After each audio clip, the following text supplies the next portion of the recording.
코로나 신규 확진자가 7,000명대로 급증하고 위중증 환자도 840명으로 최다를 기록하고 있습니다. 정부는 증가세를 잡기 힘든 상황이며 1, 2주 안에 중환자 수를 줄이는 게 관건이라고 밝혔습니다.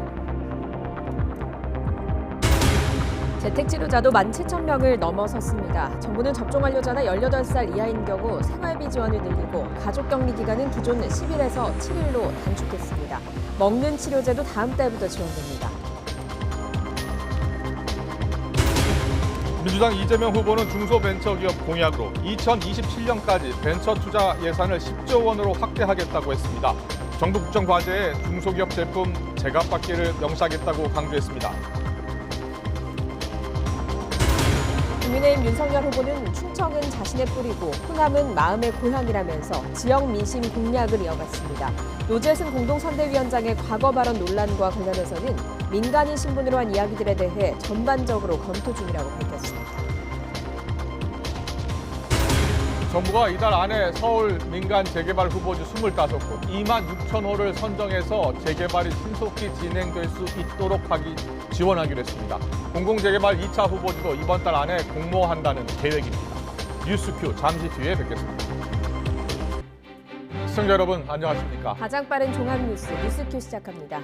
5.18 민주화 운동을 폄하하는 영상을 공유하고 김구 선생을 비하하는 글을 올리는 등 과거에 올린 SNS 글로 논란을 빚고 있는 노재승 국민의힘 공동선대위원장이 잠시 뒤 뉴스큐에 출연합니다. 그는 왜 그런 발언들을 했고 또 공동선대위원장이 된 지금 그 발언을 어떻게 평가하고 있는지 직접 들어보겠습니다. 코로나 하루 확진자가 일주일 새 40% 폭증하면서 7,000명대에 진입했습니다.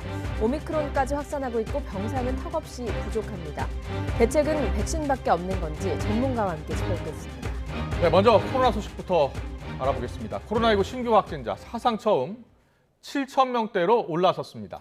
위중증 환자까지 급증하면서 병상 가동률도 한계 상황에 다다랐습니다. 의료 역량이 감당할 수 없는 수준에 이르렀다는 우려가 나오고 있습니다. 조태현 기자입니다. 코로나19 신규 확진자 7,175명. 지난해 1월 첫 확진자가 나온 이후 사상 처음으로 7,000명의 벽을 넘어섰습니다. 하루 전과 비교하면 2,000명이 넘게 급증했습니다. 서울 2,890명, 경기 2,263명으로 수도권에서만 5,584명이 새로 확진 판정을 받았습니다. 전체 지역 발생의 80% 가까운 수준입니다. 이번 달 들어 단계적 일상 회복으로 전환한 뒤 사회 활동이 늘면서 확진자도 빠르게 증가한 것으로 풀이됩니다.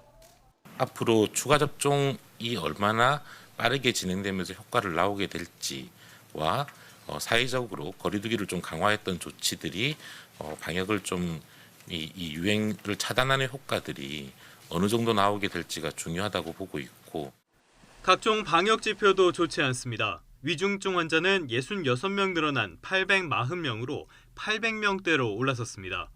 위중증 환자가 늘다 보니 병상 부족 사태도 이어지는 분위기입니다. 전국의 중증 병상 가동률은 78.7%, 수도권은 84.5%로 한계에 다다랐고 대전과 세종, 강원, 경북에는 남은 중증 병상이 아예 없습니다. 사망자도 63명 증가해 처음으로 4,000명대에 진입했습니다. 일반 상급 종합병원은 더 이상 여력이 없습니다. 병상 만드는 시간도 많이 걸리지만 지금 내과 전공의들이 3년 차들이 다 12월이면 나가게 되어 있습니다. 의료진들이 부족하기 때문에 적절한 치료를 받기 어렵다는 점도 문제가 되고 있습니다. 정부가 이번 주부터 사적 모임의 규모를 줄이고 이른바 방역 패스 대상을 확대했지만 효과가 나올 때까진 시간이 필요한 만큼 한동안은 확진자 수와 위중증 환자, 사망자 등 각종 방역 지표가 나빠질 것이란 전망이 제기됩니다. YTN 조태현입니다. 김부겸 국무총리는 오늘 코로나19 확진자가 7,000명을 돌파하는 등 확산세가 무섭다면서 정부는 재택치료를 환자 중심으로 대폭 개선할 것이라고 밝혔습니다. 김 총리는 오늘 경기도청에서 열린 코로나19 중앙재난안전대책본부 회의에서 의료 대응 여력이 빠르게 소진돼 수도권의 경우 확진자 증가세를 따라잡기에 힘겨운 상황이라면서 이같이 말했습니다.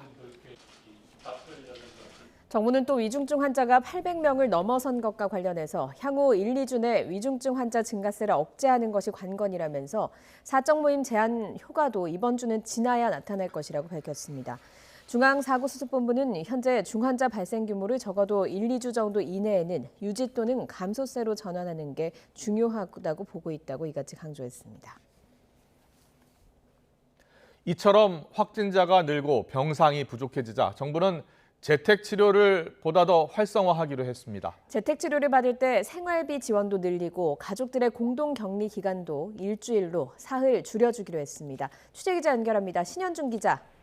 네, 신현준입니다. 재택치료를 받는 사람이 17,000명을 넘고 있는데요. 방역당국이 재택치료에 대한 개선 방안을 내놨죠. 어떤 내용입니까?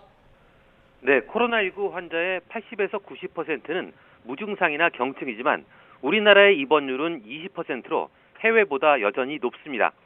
영국은 입원율이 2.78%, 싱가포르는 6.95%, 독일은 4.69% 수준인데요. 정부는 이에 따라 단계적 일상 회복과 함께 원칙이 된 재택치료를 보다 활성화하기 위한 개선 방안을 내놨습니다. 먼저 재택치료 가정에 생활비를 추가로 지급합니다. 4인 가구의 열흘 생활 지원비를 46만 원 늘려 136만 원을 지급합니다. 다만 확진자가 백신 접종 완료자여야 해서 사실상의 백신 접종 인센티브인 셈입니다. 가족 등 공동 격리자의 관리 기간도 열흘에서 일주일로 줄어듭니다. 그러니까 격리 8일째부터는 출근이나 등교가 가능한데 이 역시 접종 완료자에 한하고 6, 7일차 PCR 검사에서 음성이 나와야 합니다. 의료기관의 부담도 줄여주는데요. 재택치료자에 대한 건강 모니터링 기간을 열흘에서 일주일로 줄이고 재택치료 관리 의료기관을 동네 의원급으로 확대해 선제적으로 대비하기로 했습니다. 정부는 또 응급 상황에서 재택치료자를 신속히 옮길 수 있도록 사전 지정 이송 의료기관을 확대하고 전용 병상을 1개 이상 확보하도록 했습니다. 또 내년 1월부터는 고령의 재택치료자에게 먹는 치료제도 제공할 예정입니다. 지금까지 사회 2부에서 YTN 신현주입니다. 인천의 교회를 중심으로 번지기 시작한 오미크론 변이 바이러스의 확산세가 거셉니다. 오늘 확진자 2명이 추가되면서 국내 오미크론 감염자는 모두 38명으로 늘었습니다. 신규 확진자 2명 모두 인천교회 예배를 매개로 감염된 것으로 확인됐습니다. 현장 연결해서 알아봅니다. 김대겸 기자. 네, 저는 인천 미추홀구 교회 앞에 나와 있습니다. 오미크론 변이 감염자 2명이 추가로 확인됐다고요? 네, 그렇습니다. 방역당국은 오늘 0시 기준으로 2명이 추가로 오미크론 변이 확진 판정을 받아서 국내 오미크론 감염자 숫자가 모두 38명으로 늘었다고 밝혔습니다. 모두 국내 확진 사례로 해외 입국자 가운데서는 오미크론 변이가 추가로 확인되지는 않았습니다. 신규 확진자 모두 앞서 오미크론 확진 판정을 받은 인천교회 교인의 가족들로 확인됐습니다. 지난 1일 인천교회 목사 부부가 오미크론 변이 감염자로 확인된 뒤 불과 일주일 만에 N차 감염이 빠르게 번지고 있는 건데요. 제가 나와 있는 이곳 교회가 가장 큰 확산의 도화선이 됐습니다. 지난달 24일 나이지리아에서 입국한 이 교회 소속 목사 부부가 역학조사 당시 동선을 정확히 설명하지 않으면서 집단 예배와 외국인 대상 프로그램을 매개로 한 교회 관련 확진자 수가 큰 폭으로 늘고 있는 겁니다. 앞서 이 교회는 홈페이지에 오미크론 확산 사태를 초래한 데 대해 책임과 잘못을 인정한다는 내용의 사과문을 올리기도 했습니다. 어제 발표된 오미크론 변이 확진자 12명 가운데 국내에서 감염된 9명도 모두 이 교회 관련이었는데요. 서울 소재 대학교에 다니는 유학생 3명이 이곳 교회 예배를 참석한 뒤 확진됐고 교회 교인 3명, 교인의 가족과 지인 등 2명, 목사 부부를 태워준 우즈베키스탄 남성의 장모와 식당에서 대면한 뒤 감염됐던 확진자의 가족 등 9명 모두 이 교회와 관련한 확진 사례로 분류됐습니다. 오미크론 확진자 2명이 추가되면서 지금까지 확인된 전체 오미크론 감염자 숫자는 모두 38명으로 늘었고 방역당국은 확진자의 밀접 접촉자와 지인 가족들을 중심으로 변이 감염 여부를 분석하고 있습니다. 특히 경기 안산에서는 인천 교회 예배에 참가했던 10대 중학생도 변이 여부를 검사 중인데 방역당국은 이 학생이 학교에서 접촉한 36명의 감염 여부도 주시하고 있습니다. 또 신규 변이 감염 의심자들의 가족과 지인 20명과 접촉자 26명을 조사하고 남아공 입국자와 같은 항공기를 탔던 156명에 대해서도 역학조사를 이어가고 있습니다. 지금까지 인천 미추홀구 교회 앞에서 YTN 김대겸입니다.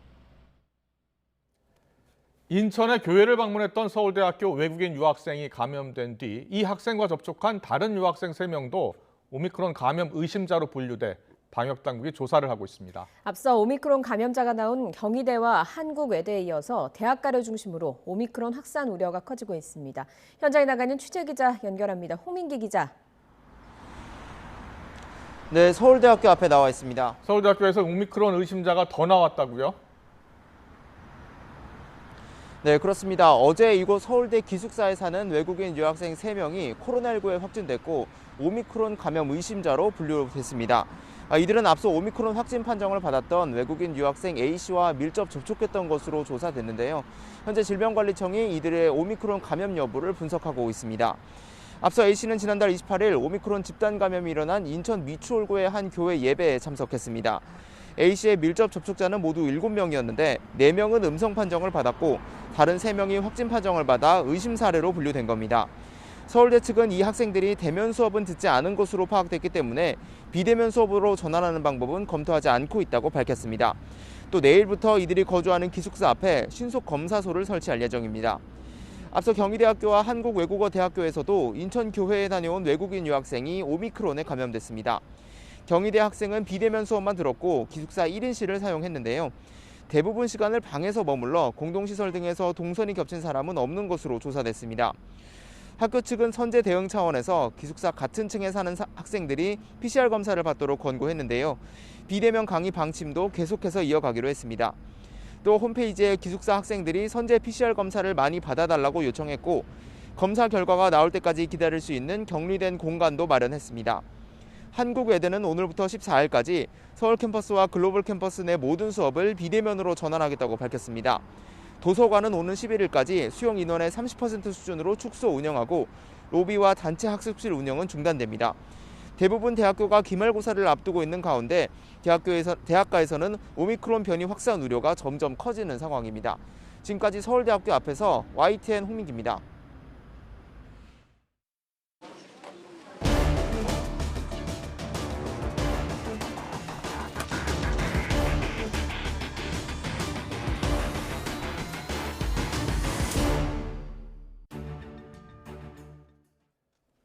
네, 코로나 신규 확진자 7,000명대, 한 번도 경험하지 못한 숫자입니다. 어려운 국면에 진입했습니다. 급격한 전파 속도와 함께 어디서 어떻게 감염될지 모른다는 일상 속의 불안감도 빠르게 커지고 있습니다. 벌써 2년째 이어지는 코로나 사태는 여전히 끝이 보이지 않는 긴 터널을 지나고 있습니다. 현재 코로나 상황을 이형민 연세대 세브란스병원 진단의학과 교수와 함께 짚어보겠습니다. 교수님 나와 계시죠? 예, 안녕하십니까. 연세대 이형민입니다. 네, 교수님. 일주일 사이에 하루 확진자가 40%나 급증했습니다. 무려 7,000명대가 나왔는데요. 어쩌다 이런 결과가 나온 것으로 보십니까? 예, 뭐 여러 가지 원인이 있겠지만 일단은 그 코로나19에 대한 여러 가지 방역 조치들, 그러니까 단계적 일상 회복에 필요한 조치들이 완성되지 않은 상황에서 방역이 너무 완화되면서 생긴 결과로 보이거든요. 예. 일단 우리가 이러한 코로나19의 그 단계적 일상 회복을 위해서 필요한 조치들이 몇 가지가 있었습니다. 그 중에 하나가 이제 방역 패스가 되겠고요. 그 다음에 하나는 이제 예방 접종 완료자를 하더라도 3차 접종을 함으로써 면역력을 더 강화하는 부분이 있었고, 그다음에 환자가 급증하는 거에 대비한 의료 시스템의 개편 같은 것들이 필요했는데요. 지금 현재 저희가 11월 달의 상황을 되짚어 보면은 방역 패스가 제대로 작동하지 않은 상황이었고, 그다음에 코로나19에 대한 추가 접종도 지금 이제서 이제 시작이 돼서 진행 중에 있거든요. 근데 그런 상황에서 너무 이게 방역이 완화되다 보니까 우리가 그 주요 국가의 그 방역에 대한 긴장도를 평가한 그 지표를 보시면 한국의 긴장도 지표는 41점으로 미국의 50점, 독일의 84점 등에 비교하면 굉장히 낮은 상황이거든요. 네. 그리고 또 주요 국가의 구글 이동량을 비교해 보셔도 싱가포르이 마이너스 9점, 일본도 마이너스 6점인데 한국만 플러스 5점입니다. 네. 그래서 이런 것들이 굉장히 많은 그 방역이 완화된 상황에서의 아주 많은 이동이 있었다는 걸 지금 나타내고 있기 때문에 이런 것들이 결국은 이런 신규 확진자의 급증으로 연결이 됐다고 생각을 합니다. 예, 여건이 마련되지 않은 상황에서 경각심은 풀렸다라고 좀 이해를 해볼 수가 있을 것 같은데요. 하루 만에 그러니까 2,000명 늘어난 것도 처음이거든요. 사실 내일 확진자 숫자가 더 두렵습니다. 10,000명까지 금세 나올 것이다, 시간 문제다 이런 이야기도 나오고 있거든요. 어떻게 보십니까? 네, 저도 그 의견에 동의를 하는데요. 일단 감염병이라고 부르는 이 질환은 처음에는 굉장히 천천히 증가하는 것처럼 보이지만 어느 숫자를 넘어가면은 그때부터는 기하급수적으로 증가하는 특징들이 있거든요. 예. 그래서 저희가 보통 이제 1,000명에서 5,000명까지 오는데 한 달이 걸렸다면 그 다음에 5,000명에서 10,000명까지 가는 데는 한 2주 정도면 충분합니다. 이게 이제 지수 형식으로 올라가는 감염병의 특징 때문이고 그렇게 본다면은 지금 지난주에서 이번 주 일주일 동안에 거의 2,000명 가깝게 증가를 했다면 네. 이제는 다음 주는 그보다 더 많은 숫자가 증가할 가능성도 있기 때문에 저도 확진자 급증은 굉장히 뭐 얼마 남지 않은 상황이라고 보고요. 그다음에 이런 확진자 급증 못지않게 또 중요한 게 저희가 사망자하고 위중증 숫자거든요. 어저께 보면 지금 사망자도 63명이었는데도 예. 불구하고 위중증 환자가 전날에 비해서 훨씬 많이 늘은 840명을 기록을 했습니다. 네. 그런데 이 숫자는 지난주부터 코로나19 확진자가 급격하게 늘었기 때문에 이번 주나 정도부터 다시 더 증가할 추세에 있는 숫자이기도 하고 어저께 나왔던 7,000명에 대한 위중증 환자의 증가는 지금 다음 주 정도에 예정이 돼 있거든요. 네. 그렇게 놓고 봤을 때는 확진자의 급증도 급증이지만 지금 위중증 환자의 급증이나 이런 부분들도 굉장히 지금 조심스럽고 거기에 대한 주의가 필요한 상황이라고 볼 수가 있을 것 같습니다. 네, 확진자가 급증하다 보니까 위중증 환자도 크게 늘고 있고 하루 사망자도 계속 늘고 있습니다. 정부는 현재 방역 강화 조치가 부족한 것 아니냐는 질문에 일단 방역 강화 효과 이번 주는 지나봐야 알 수 있을 것이다라고 했습니다. 하지만 전문가들은 지금이라도 더 강한 조치를 해야 한다라고 이야기하고 있는데 교수님은 어떻게 보세요? 예, 저도 지금 정도의 조치로는 효과 거두기 어렵다라고 생각을 하고 있는데요. 일단 뭐 방역 당국의 얘기대로 이게 효과가 있는지 여부는 뭐 다음 주 정도 돼봐야지 알 수 있는 게 맞기는 한데요. 예. 지금 이제 방역 강화 조치를 보시면은 주로 방역 패스 강화나 뭐 이런 것들 위주로 지금 주로 얘기를 하고 있거든요. 근데 이게 지금 효과를 내기 어려운 이유가 그동안 우리가 이런 코로나19에 대한 여러 가지 방역들을 강화하면서 가장 큰 피해를 봤던 것이 자영업 하시는 분들이거든요. 근데 네. 지금 우리가 앞으로 강화할 여러 가지 방역 패스나 이런 부분들은 그런 자영업 하시는 분들의 진짜 적극적인 참여가 있어야지만 가능한 그러한 방식이거든요. 네. 그런데 지금까지 그런 자영업 하시는 분들에 대해서 제대로 지원을 하지 않은 상황에서 지금 전반적인 거리두기는 그대로 두고 그다음에 거기에 따른 어떤 국가적인 지원이 없는 상황에서 자영업 하시는 분들이 알아서 방역 패스를 강화해서 오는 손님들을 적게끔 하거나 그 안에서 노출을 줄이라고 하는 거는 제대로 이루어지지 않을 가능성이 좀 높다고 봅니다. 네. 그래서 아마 지금 정도의 이런 정도의 방역 패스로는 저는 어렵다고 보고 이거는 사실은 11월 초부터 됐었어야 되는 조치들이거든요. 근데 그거를 지금 시행을 해놓고 그 효과를 다음 주에 보겠다. 제가 보기에는 많이 약한 조치라고 생각이 되고요. 지금 필요한 거는 전반적으로 이동량 자체를 확 줄일 수 있는 보다 더 강력한 조치가 필요하고 거기에 따른 여러 가지 손해들이나 이런 것들을 입으실 자영업자분들에게 그러한 것들을 지원을 강력하게 해줌으로써 정부의 방역 조치에 따라오도록 하는 게 필요한 시점이라고 생각이 됩니다. 예, 알겠습니다. 지금 사실은 확진자가 7,000명이 나오고 이러면서 참 잔인한 12월이 시작됐다. 코로나 입장에서는 그런 생각이 드는 건데 지금 오미크론의 특성으로 거론되는 것 중에 하나가 또 전파력이 강하고 그리고 재감염률이 높다라고 하는 부분들이 거론이 되고 있거든요. 재감염 위험이 높다라고 하는 건 좀 어떤 의미로 볼 수가 있겠습니까? 예, 이게 이제 재감염 위험이 높다라는 거는 저희가 오미크론 변이에 대해서 걱정을 했었던 그 면역력을 회피할 가능성이 좀 더 높다라는 게 입증이 됐다라고 볼 수가 있을 것 같습니다. 저희가 이제 이러한 코로나19에 대한 면역력은 크게 두 가지로 획득이 가능합니다. 하나는 예방 접종을 통해서 또 다른 하나는 코로나19에 대한 감염을 통해서 획득할 수 있는데요. 네. 근데 지금 이렇게 재감염이 늘어난다는 것 자체가 재감염이 많이 발생한다는 것 자체가 이러한 기존에 생긴 어떤 방식으로든 간에 생겼던 면역력을 회피할 가능성이 높다라는 걸 나타내거든요. 네. 그리고 실제로 이제 가장 최근에 나온 연구 결과에서도 코로나19에 감염돼서 생긴 그런 항체에 의한 중환응이 오미크론 변이의 경우에 있어서는 40분의 1로 줄어든다.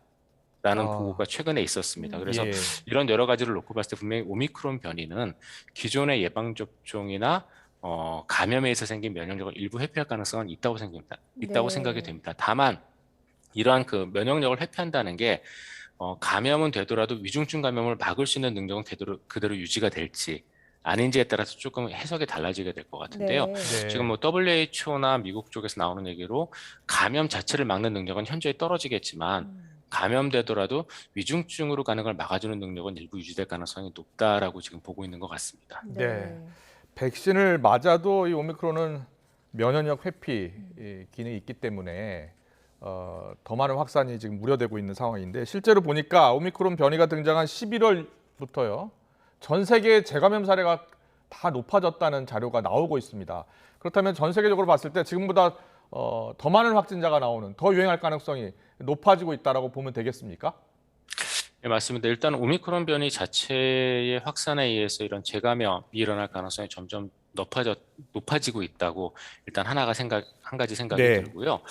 또 한 가지는 이제 오미크론 변이가 아니어도 이 코로나라고 부르는 이 바이러스는 코로나 감염이 한번 돼도 그 다음에 재감염이 될 가능성이 높은 사실은 질환이었었거든요. 예. 그래서 이거 어느 정도 이제 이런 재감염에 대한 가능성이 계속 있는 상황에서 오미크론 변이라고 부르는 면역력을 잘 회피하는 녀석이 나오게 됨에 따라서 분명히 유행할 가능성은 조금 더 높아졌다고 생각을 합니다. 예. 그런데 뭐 대응을 잘해야지 오미크론 뭐 전 세계적인 확산도 막을 수 있고 국내로 들어오는 것도 막을 수 있을 텐데 스텔스 오미크론 변이가 등장했다. 그러니까 기존 PCR 검사로 잡히지 않는 그런 오미크론 변이가 발생을 했다.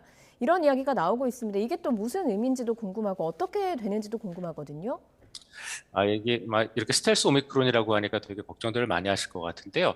일단은 현재 오미크론 변이에 의한 감염을 진단하는 방식은 그 직접 검출할 수 있는 진단 키트가 없습니다. 그러다 예. 보니까 어떤 식으로 이제 의심을 하냐 하면은 기존 진단 키트 중에서 오미크론 변이에 의해서 스파이크 단백이 검출되지 않는 경우가 생깁니다. 그러니까 이건 네. 어떻게 보면은 잘못된 진단 키트거든요. 스파이크 단백의 변이에 의해서 당연히 나와야 되는 유전자가 나오지 않는 경우인데, 그런데 오히려 역으로 그거를 이용을 해서 다른 유전자는 나오지만 스파이크 단백은 검출되지 않으면 이건 스파이크 단백의 변이가 많은 타입이니까 네. 오미크론일 가능성이 높다라고 생각을 하는, 그런 식으로 저희가 이제 오미크론 변이를 일단 1차적으로 선별을 하는 경우들이 네. 있거든요. 네. 그런데 지금 말씀 주셨던 이러한 그 스텔스 오미크론이라고 부르는 거는 이 스파이크 단백의 그 변이들 중에 일부가 다른 오미크론하고 좀 차이가 나는 겁니다. 근데 이게 이제 이렇게 나올 수 있는 게, 저희가 오미크론 변이는 스파이크 단백에 32개의 변이가 있다라고 얘기를 하지만 네. 사실은 WHO 문서나 이런 것들을 보면은 오미크론 변이 내에서도 스파이크 단백 변이가 26개에서 32개로 차이가 꽤 있습니다. 네. 그래서 이런 변이들을 공유하는 경우도 있고 공유하지 않는 경우도 있거든요. 그래서 그런 것들 중에 일부 기존 진단 키트에서 스파이크 단백으로 검출이 되지 않는 변이를 갖고 있던 애들이 스파이크 단백이 검출되는 방식으로 일부 변경된 걸로 생각이 되고요. 이거는 일단 코로나19 진단 자체는 문제가 없기 때문에 코로나19에 대한 관리 문제는 없을 걸로 생각이 되지만, 오미크론을 의심할 수 있는 그러한 클루는 없어서 오미크론을 직접적으로 진단할 수 있는 진단 키트를 빨리 만들어야 이런 오미크론 변이를 저희가 더 효과적으로 대응할 수 있을 것으로 생각이 됩니다. 예. 네, 알겠습니다. 확진자 급증으로 지금 병상 부족 문제가 심각합니다. 정부가 그래서 일단 재택 치료 범위를 확대했는데요. 어떻습니까? 내년부터는 고위험 재택 치료자에게 먹는 약도 처방하겠다고 했습니다. 정부의 이 대책에 대해서는 어떻게 평가하세요? 일단 현재 먹는 치료제는 이제 두 가지가 임상 시험 중에 있습니다. 하나는 이제 머크사의 몰루피라비르이고, 이거는 입원 및 사망 위험을 한 50% 정도 감소시키는 효과가 있고, 네. 이제 하나는 또 다른 하나는 이제 화이자 팍스로비드인데, 이거는 이제 입원 및 사망 위험을 89% 정도 이제 감소시키는 효과가 있습니다. 그런데 이제 이게 기존에 우리가 이제 코로나19 치료제는 대부분 다 렘데시비르도 그렇고 항체 치료제도 그렇고 주사로 사용을 했는데, 이 약제는 이제 경구 복용을 5일 동안 하게끔 되어 있습니다. 그러다 보니까 고위험 재택 치료자의 이런 먹는 치료제를 처방을 하고, 그다음에 재택 치료 관리 기간을 병원에서 의원급으로 확대해서 집에서 치료를 많이 받을 수 있게끔 이제 유도하겠다는 게 이제 정부의 계획인데요. 네. 근데 일단은 이제 이게 경구용 치료제이기 때문에 이렇게 하면 분명히 의료기관의 부담이 줄어들 거는 맞는데, 한 가지 중요한 거는 저희가 지금 이제 면역력을 회피하는 오미크론이라는 변이가 나오지 않았습니까? 그런데 항바이러스 제도 내성이 발생 가능합니다. 네. 그래서 저희가 만약에 이런 항바이러스제에 대한 내성이 발생을 했는데 그걸 모르고 이게 광범위하게 퍼지는 사태를 만들어낸다면은 기껏 확보한 항바이러스제에도 문제가 생길 가능성이 있거든요. 그래서 항바이러스제의 경우에 있어서는 사실 이런 식으로 광범위하게 지금 초기부터 풀기보다는 이에 대한 감시 체계 및 치료 실패를 검증할 수 있는 체계를 구축을 하고 네. 그러고 나서 주의 깊게 사용을 해야 됩니다. 그래야 이 약을 저희가 오랫동안 쓸 수가 있거든요. 예. 그래서 이거를 재택 치료 범위를 확대하겠다라고 생각을 한 건 좋은데 이런 시스템들이 다 구축이 돼서 치료 실패하는 경우, 즉 항바이러스 내성이 발생한 경우를 빨리 알 수 있는 시스템을 구축을 하고 사용을 해야 그래야 효과적으로 저희가 이런 시스템들을 중장기적으로 운영할 수 있을 걸로 생각이 됩니다. 예, 알겠습니다. 그리고 교수님, 부스터샷이요. 추가 접종 계속해서 독려를 하고 있는데 강한 보호 효과를 단기적으로 나타냈다 이런 연구 결과도 나오고는 있습니다. 언제까지 부스터샷 맞아야겠습니까? 빠르면 빠를수록 저는 좋다고 생각을 네. 하는데요. 사실 부스터샷에 대해서 현실적으로 가장 좋은 결과를 입증하고 있는 그런 국가는 이스라엘입니다. 이스라엘 같은 경우에는 예방접종 완료율이 60% 중반대인데도 불구하고 현재 코로나19 전 세계적으로 코로나19의 증가가 현재까지 관찰되지 않는 유일한 국가로 생각이 되거든요. 예. 그만큼 부스터샷이 효과가 좋다는 걸 나타내고 있기 때문에 기존의 어떤 코로나19에 대한 예방을 위해서도 부스터샷은 꼭 필요하고요. 또 한 가지는 최근에 이제 엠바이오라는 그 논문집이 발표된 내용인데 여기서 코로나19 감염 후에 예방접종을 받은 사람과 코로나19 예방접종만 받은 사람의 면역력을 비교를 했더니 감염 후에 예방접종을 받은 사람이 예방접종만 받은 사람에 비해서 항체의 양뿐만이 아니라 여러 변이에 대응할 수 있는 양질의 항체를 형성했다는 보고를 한 적이 있습니다. 그래서 이 논문에서 뭐라고 얘기를 하냐면 근데 이러한 감염 후에 예방접종을 받은 건 결국 추가 접종을 하는 것, 즉 우리가 이제 부스터샷을 접종하는 경우와 동일하기 때문에 이런 부스터샷을 하게 되면 분명히 항체만 올라가는 것이 아니라 여러 변이에 대응할 수 있는 항체가 형성될 가능성이 높다라는 보고를 해서 네. 아마 지금 나오고 있는 이 오미크론 변이에 대해서도 부스터샷이 도움이 될 걸로 생각한다는 보고가 나온 적이 있어서요. 이런 여러 가지를 고려했을 때 부스터샷은 가급적 맞을 수 있는 시기가 된다면 빨리 맞으시는 게 도움이 될 거라고 생각을 합니다. 네, 알겠습니다. 오늘 말씀 여기까지 듣겠습니다. 지금까지 이형민 연세대 세브란스병원 진단의학과 교수님과 함께했습니다. 잘 들었습니다. 고맙습니다. 예.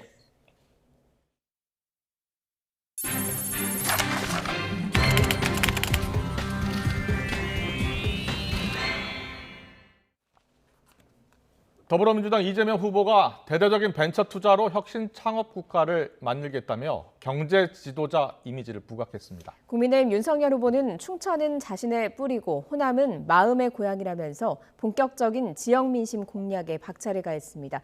국회 취재기자 연결합니다. 권민석 기자.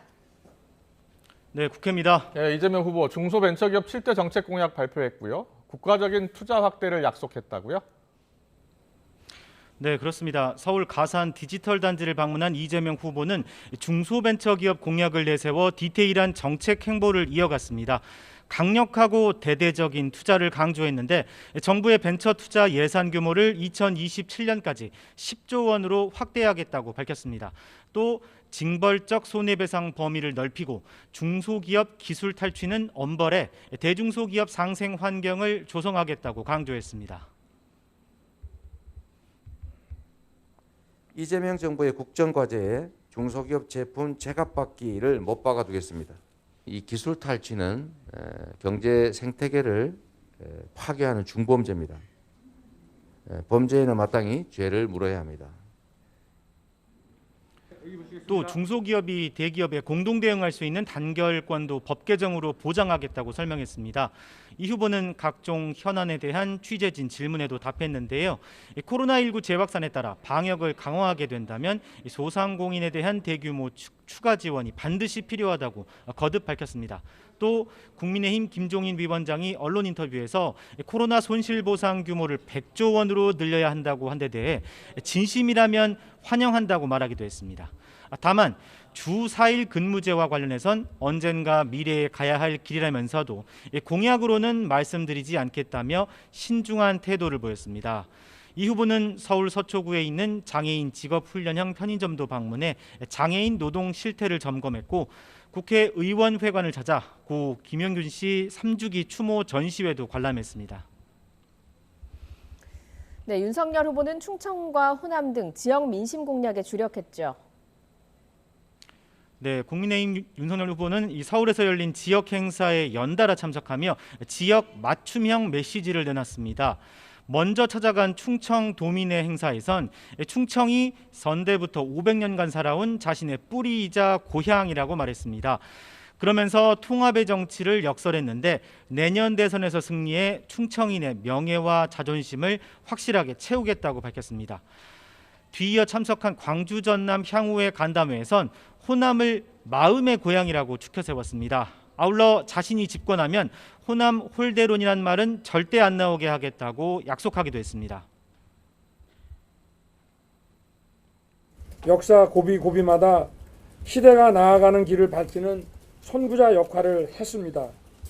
제가 대통령이 되면 절대로 호남 홀대론이라는 말은 아예 나오지를 않도록 할 것입니다. 윤 후보는 또 서울 대학로에서 청년 문화예술인들을 만났고 이준석 대표와 거리 인사도 다니며 청년 민심 공략에 주력합니다. 윤 후보 역시 최근 이슈에 관한 입장을 밝혔는데요. 여야가 코로나19 손실보상을 위해 추경을 편성하는 데 동의한다고 말했습니다. 또 대장동 특검을 거부하면 범인이라고 한 이재명 후보 발언을 겨냥해 오늘이라도 당장 여당에서 특검을 받기 바란다고 맞받았습니다. 다만 가난하면 맺힌 게 많다는 등 이 과거 발언으로 논란이 이어지는 노재승 공동선대위원장에 대해선 선대위에서 전반적인 발언을 보고 있다면서 유보적인 태도를 취했습니다. 지금까지 국회에서 YTN 권민석입니다. 노재승 씨가 공동선대위원장으로 합류를 했습니다. 지난 재보궐선거 때 머리에 이제 비니 모자를 쓰고 연설을 했던 것이 화제가 돼서 비니좌라는 별명도 갖고 있는 분입니다. 그런데 선대위 임명 전에 SNS상에서 했던 여러 가지 글들, 발언들을 둘러싸고 지금 논란이 일고 있습니다. 직접 들어보겠습니다. 어서 오십시오. 네. 오늘 안녕하세요. 이렇게 기회해 주셔서 감사합니다. 예. 노재승 위원장은 사실 저희 뉴스큐팀이 일요일에 섭외를 했어요. 네네. 그 당시 때는 이런 발언들이 나오지 않았었고 과거 발언들이 네. 논란이 된 지 지금 사흘째인데요. 자, 과거 사인 때 개인적으로 한 발언이었고 더 신중하고 엄중한 자세로 행동하겠다라고 하셨는데 그 발언들을 지금 혹시 후회하지는 않으세요? 후회가 안 된다면 거짓말이겠죠. 예. 만약에 제가 과거에 저한테 가서 얘기를 해줄 수 있다면 재승아 너는 2021년 12월에 국민의힘의 선대위원장이 되니까 예. 발언 좀 조심하자 이렇게 얘기해주고 싶습니다. 그렇군요. 네. 발언을 더 조심했어야 했는데 네네네. 그런데 그 진위를 의심하거나 그 진위를 보면서 이런 생각을 가진 사람이 과연 공당의 공동선대위원장이 돼도 되느냐 네. 이런 의문을 가진 분들이 많습니다. 그래서 SNS에 과거에 올린 글을 제가 한번 물어보겠습니다. 네. 어떤 의도로 쓰셨는지. 먼저 지난 5월 18일에 올린 글인데요. SNS에 다큐 5.18 정신이라는 영상을 함께 공유하면서 올린 글입니다. 대한민국 성역화 1대장, 특별법 제정에서 토론도 감추고 무엇을 숨기고 싶은 겁니까? 이런 문구를 쓰셨잖아요. 네, 맞아요. 자, 먼저 이 영상을 왜 공유하신 겁니까? 일단 그 유튜브 채널은 제가 평소에도 굉장히 즐겨보는 채널이고 예. 그리고 거기에서 연재하고 있는 미니 다큐라는 다큐멘터리는 예. YTN에서 내보내도 전혀 손색이 없을 정도로 아주 역사적인 자료를 바탕으로 아주 객관적이고 중립적인 스탠스를 취하면서 역사적 사건을 조명하는 다큐멘터리예요. 그런 다큐라. 네, 예. 맞습니다. 5.18 시리즈만 있는 것이 아니라 다른 여러 가지 사건들도 다루고 있는 시리즈예요. 그 다큐 내용 일부 내용을 보니까요. 네. 이런 내용이 있더라고요. 군사 정권의 부당한 압제에 반발하는 차원에서 시위대가 분명 명분을 갖추고 있다. 그러나 그들 중 상당수가 벌인 행위는 평화적인 시위가 아니라 관점에 따라 폭동이라 볼 수 있는 면보도 분명히 존재한다는 내용이 들어있더라고요. 네, 맞습니다. 이 내용에 대해서는 어떻게 보고 계세요? 그것 역시 광주지방경찰청에서 냈던 보고서 자료를 토대로 예.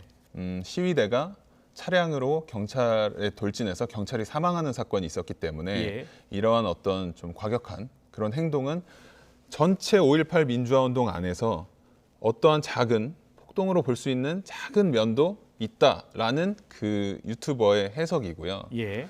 그렇기 때문에 민주당에서는 5.18을 폭동이라고 얘기한 사람이 공당의 선대위원장이 되는 게 적합하냐라고 말씀하시는데 저는 그런 말을 한 적이 없어요. 예. 그래서 처음에 저한테 그런 어떤 논란이 제기가 됐을 때 저는 너무나 자신 있었던 게 예. 아무리 술에 취하고 잠에 취해도 아버지를 보고 어머니라고 안 하지 않습니까? 왜냐하면 아버지는 아버지라고 완전한 관념이 세워졌기 때문이죠. 전 살면서 5.18을 민주화운동이라고 생각했지 폭동이라고 생각했던 적이 단 한 번도 없습니다. 그래서 예. 저한테 뭐 어떤 캡처본이라던가 뭐 이런 것들을 제시해달라라고 얘기했는데 사과를 받기 전까지 결국 사과를 하셨거든요. 예. 그런 자료가 없었기 때문에 사과를 받기 전까지 저는 전혀 걱정되지 않았어요. 아버지를 어머니라고 부른 적이 있냐라고 할 때 아니요 없는데요라고 말하는 그 마음이었습니다. 예. 그런데 이제 일각에서 이 폭동이라고 볼 수 있는 면모 이 부분 있지 않습니까? 네네네. 그건 폭동이 아니라 저항이었고요, 생존이었거든요. 네네네. 당시 민주화운동 당시에는 공수부대원들이 투입됐고 네네네. 먼저 총을 쏘고 민간인을 향해서요. 네네네. 방어할 수밖에 없는 상황이었지 않습니까? 네네네. 그런데 그 상황을 폭동이라는 표현을 쓴 부분에 대해서는 잘못된 표현 아닐까요? 글쎄요, 잘못된 표현일 수도 예. 있겠죠. 하지만 제가 그 영상을 공유했다고 해서 그 영상이 약 21분 정도 되는 영상이거든요. 예. 거기에 나왔던 모든 장면, 모든 단어 하나하나를 모두 다 공감하기 때문에 리포스트한 건 아니에요. 예. 그렇기 때문에 저는 그 전체적으로 그 영상의 주제인 5.18 특별법을 이제 비판하는 그 취지에 공감을 해서 그 영상을 비판했던 거지. 예. 그걸 제작한 유튜버의 삶이라던가 5.18 민주화운동에 대한 어떤 특정 장면이나 단어 그런 것들에 모두 공감해서 공유했던 거는 아니라고 말씀드리겠습니다. 그러면은 다시 한번 여쭤보겠습니다. 그렇다면 여기서 그 관점에 따라 폭동이라 볼 수 있는 면모도 분명히 존재한다라는 그 영상 내용에 대해서는 잘못됐다고 보십니까? 저는 그게 잘못이다 아니다라고 재단하는 것 자체가 5.18 정신에 위배된다고 생각해요. 예. 자유롭게 시민이 하고 싶은 말, 행동을 하고 민주주의 사회 안에서 민주주의를 자유롭게 누리도록 하는 것이 5.18 민주화운동에 참여했던 유공자 모든 분들의 마음이라고 생각을 하거든요. 예. 그때 그런 언론이나 행동이 막혔기 때문에 그걸 뚫고자 그렇게 했던 것이기 때문에 그래서 저는 그걸 재단하고 싶지는 않습니다.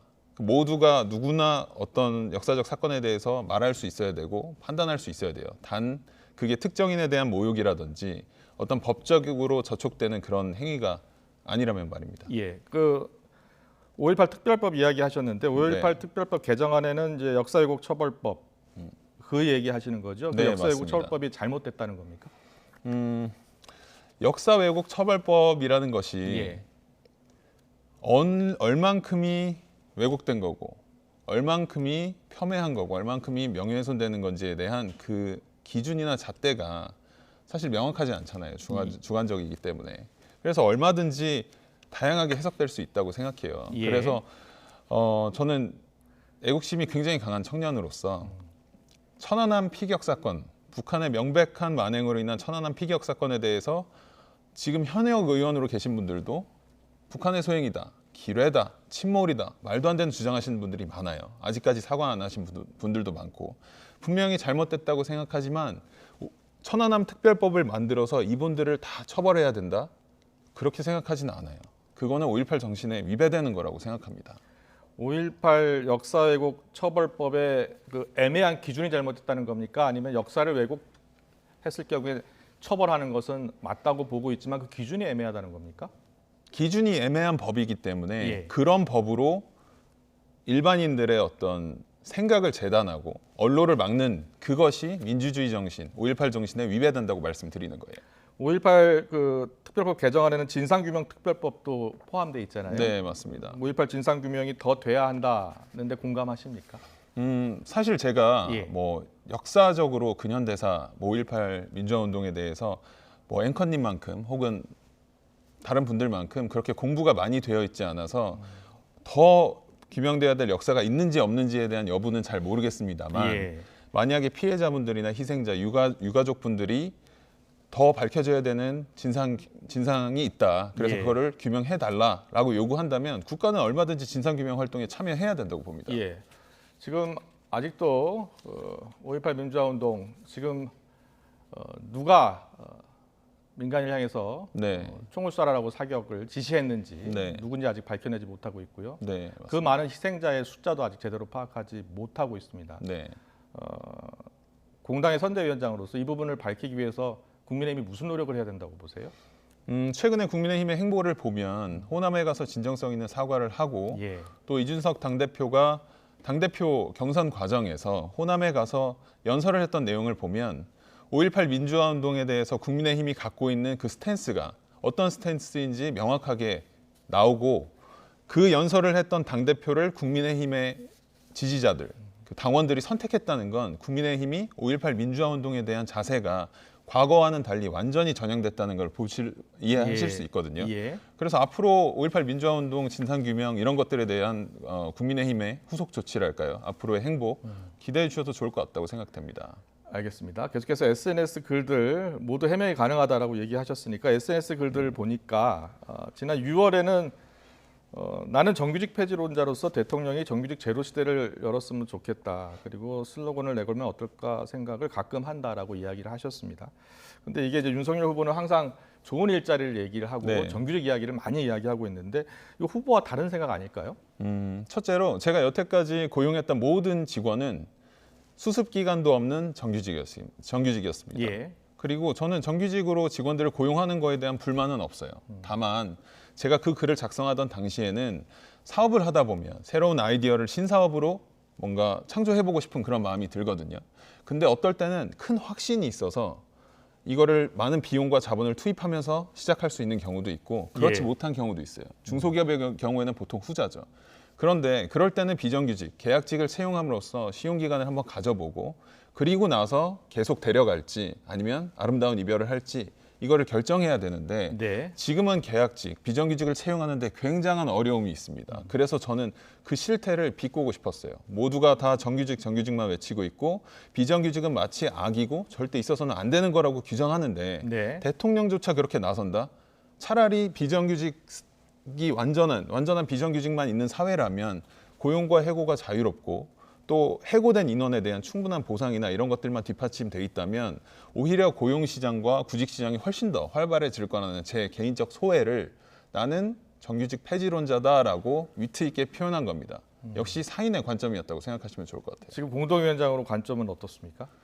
글쎄요, 정규직을 폐지한다는 게 지금 한국 사회에서 현실 불가능한 거라는 건 누구나 다 아는 내용일 거예요. 네. 그리고 국민들이 그리고 또 일반 경제 활동을 하는 직장 생활하는 직장인분들이 정규직을 원하고 있잖아요. 예. 당연히 불가능한 거라고 생각하고 그렇기 때문에 상상 속에 있었던 그런 어떤 이러면 어떨까라고 생각했던 걸 위트 있게 표현한 겁니다. 예.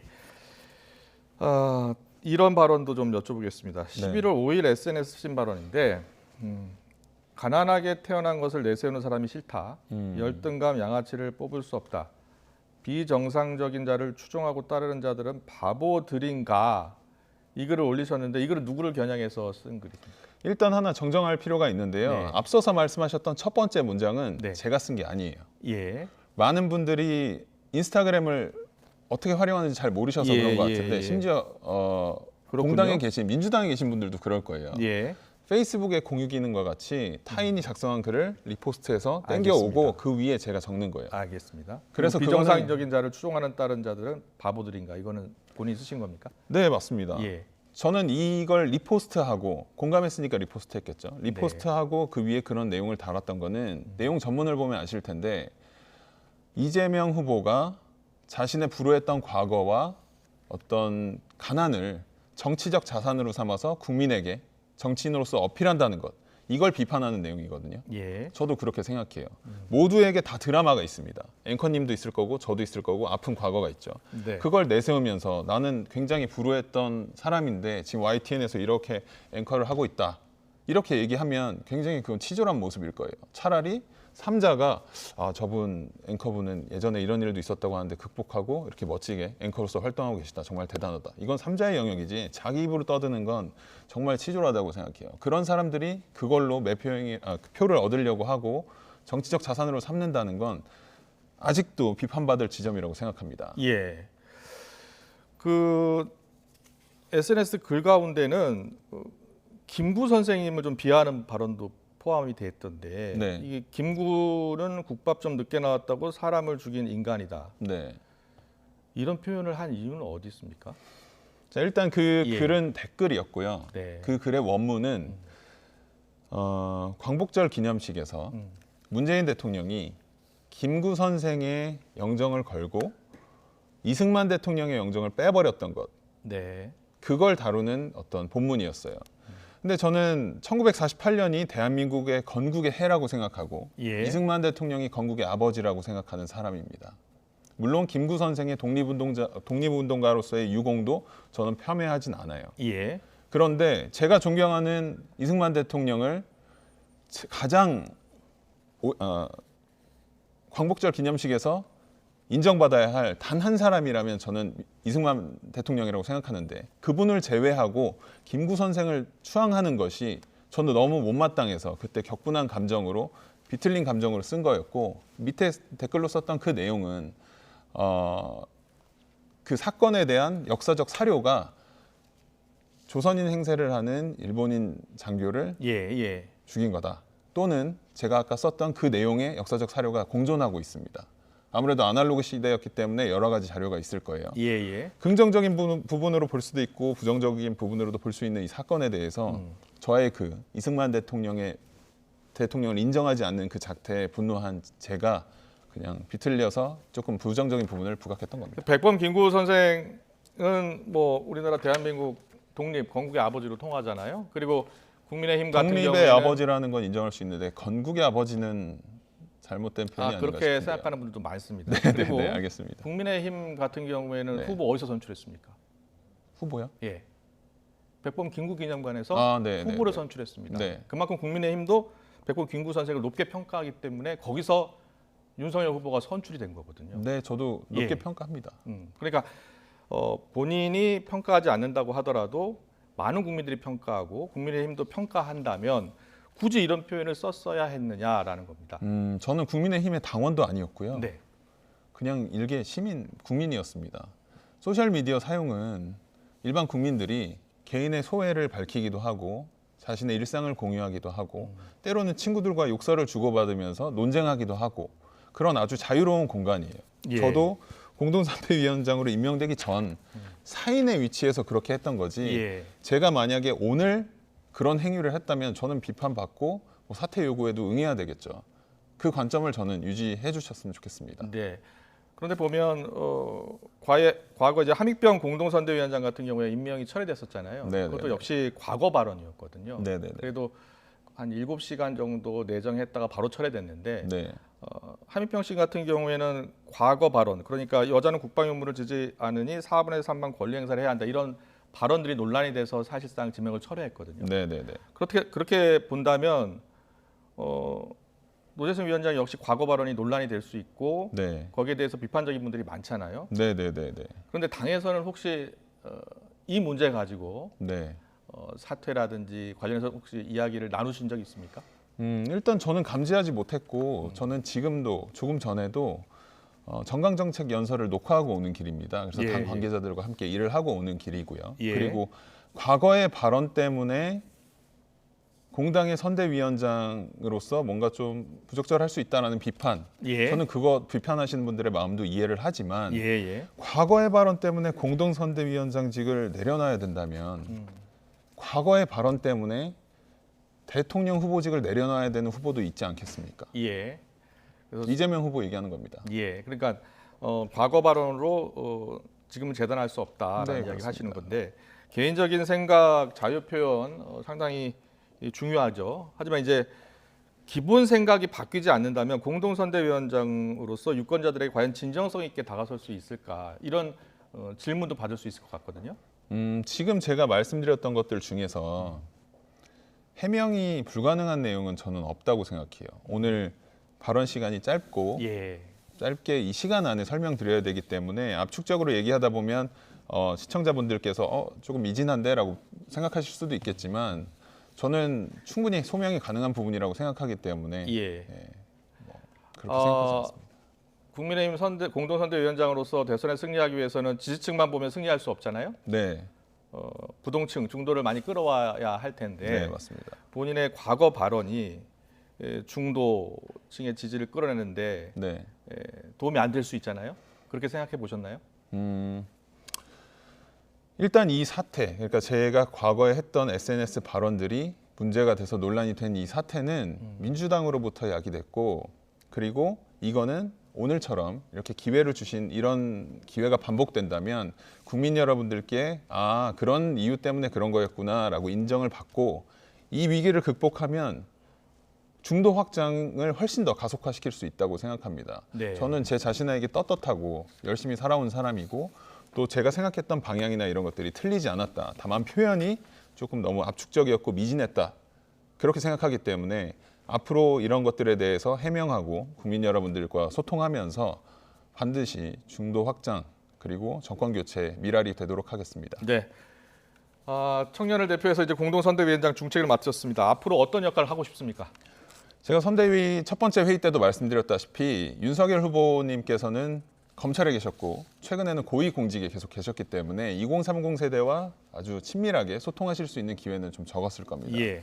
98년생인 저희 회사 막내 직원과 저도 세대 차이를 느끼기 때문에 아마 실제로 많은 대화나 이런 것들을 나누지 않고서는 우리 세대가 부모 세대를 이해하지 못하는 것처럼 아마 윤석열 후보도 2030 세대를 이해하기 어려울 수 있을 거예요. 네. 근데 저는 열심히 청년의 삶을 살아온 대한민국 청년의 한 사람으로서 그리고 많은 어떤 국민들과 소통하는 청년들과 소통하는 사람으로서 청년들이 처한 실태와 청년들이 바라는 점 그리고 어려운 점을 윤석열 후보께 가감없이 권하면서 2030 세대, 미래 세대를 가장 잘 이해하는 윤석열 정부가 되도록 노력하는 것이 저의 목적입니다. 네, 알겠습니다. 여기까지 듣겠습니다. 이 공당의 대변이 됐든 공당의 위원장이 됐든 좀 더 책임 있는 발언이 필요할 것 같고요. 앞으로 그럼요. 네. 국민을 갈라치는 발언이 아니라 좀 화합하고 통합하는 발언, 그런 행동을 기대하겠습니다. 지금까지 노재승 국민의힘 선대위 공동선대위원장과 함께했습니다. 잘 들었습니다. 감사합니다.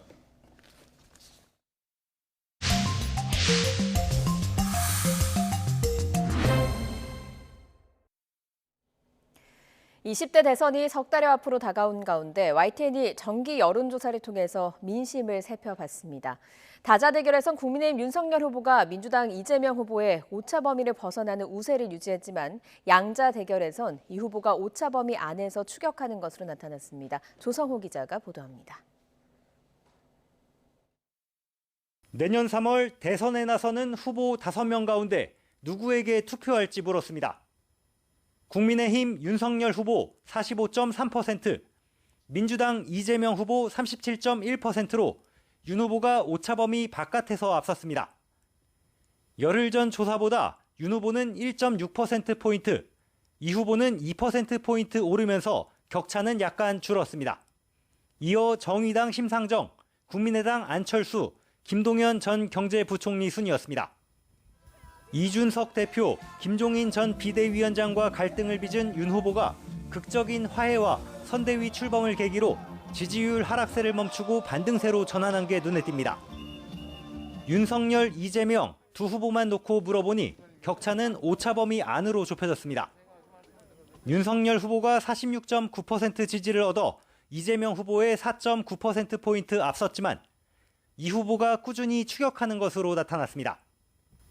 양자 대결을 이념 성향별로 보면 보수 진영의 윤 후보 지지세는 주춤했지만 진보 진영 결집은 계속 이어졌습니다. 중도층에선 윤 후보가 51.1%로 앞선 가운데 이 후보도 40% 가까운 지지를 얻었습니다. 문재인 정부의 부동산 정책, 조국 전 법무부 장관 문제를 잇따라 사과해온 이 후보의 약진이 반영된 것으로 풀이됩니다. 지역별로는 대부분 지역에서 윤 후보가 앞섰습니다. 다만 이 후보는 인천 경기 지역에서 윤 후보를 근소하게 앞질렀고 호남 지지율도 70% 가깝게 끌어올렸습니다. 매주 타는 민생버스, 메타버스 일정으로 2주 연속 방문한 호남에서 지지율 상승의 발판을 마련했다는 분석이 나옵니다.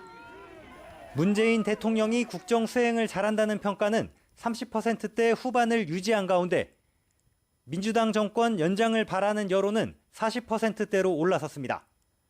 야권에 의한 정권 교체를 바란다는 응답은 51.3%로 떨어졌습니다. 국민의힘과 민주당의 정당 지지율은 모두 하락했지만 국민의힘이 오차 범위 밖에서 여전히 앞섰습니다. YTN 조성호입니다. 민주당 이재명 후보의 조국 논란 사과에 대한 조사도 있었습니다. 적절하다와 부적절하다는 여론이 오차 범위 안에서 팽팽한 것으로 나타났습니다. 김종인 총괄선대위원장이 국민의힘 선대위에 합류한 것과 관련해선 응답자의 절반 이상이 윤석열 후보의 지지율을 높이는 데 도움이 될 것으로 봤습니다. 이어서 김승환 기자입니다. 제가 할 수 있는 범위 내에서는 아주 낮은 자세로 진지하게 사과드립니다.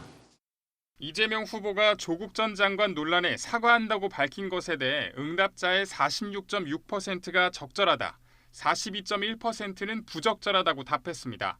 4.5%포인트 차이, 오차 범위 아니었습니다. 이념 성향별로 보면 보수층과 중도 진보층에서 엇갈린 결과를 보였습니다. 보수 성향 응답자에서는 절반 이상이 이 후보의 사과가 부적절하다고 답했고, 중도와 진보층에선 이와 반대로 절반 이상이 적절하다고 했습니다. 출범식 마치고 또 우리 총괄 선대위원장님 이렇게 모시고 이 선대위를 개최하게 돼서 마음 든든하고 기쁩니다. 김종인 전 비대위원장이 국민의힘 선대위 총괄선대위원장으로 합류한 게 윤 후보 지지율에 도움된다고 생각하는지 물었습니다.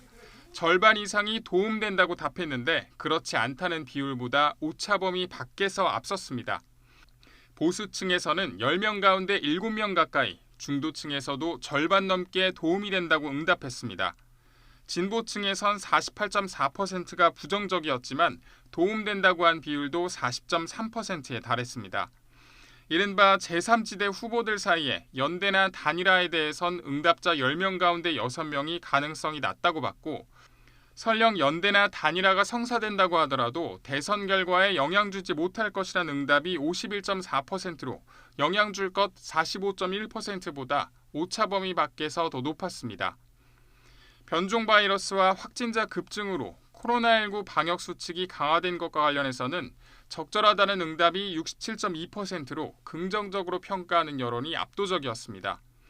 이번 여론조사는 지난 6일과 7일 이틀 동안 전국 성인 남녀 1,036명을 대상으로 진행됐고, 표본 오차는 95% 신뢰 수준에서 플러스 마이너스 3.0%포인트입니다.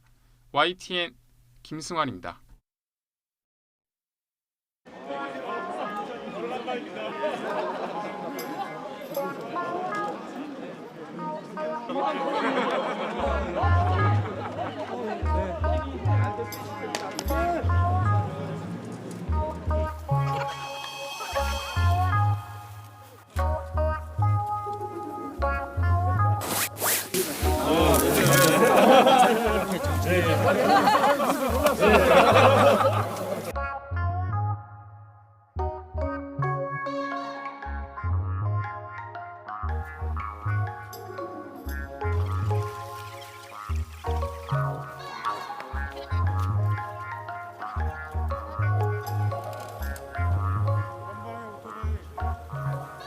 눈치가 있고 지나가면서 멋있어서 이렇게 쳐다보면서 왔는데.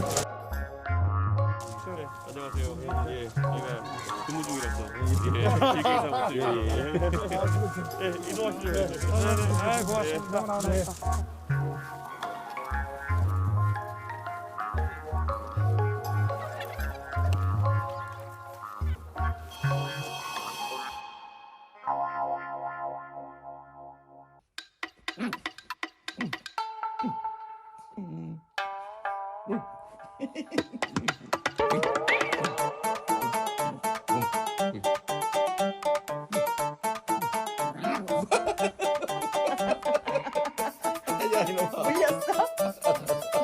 물렸어? 왜 안 걸려?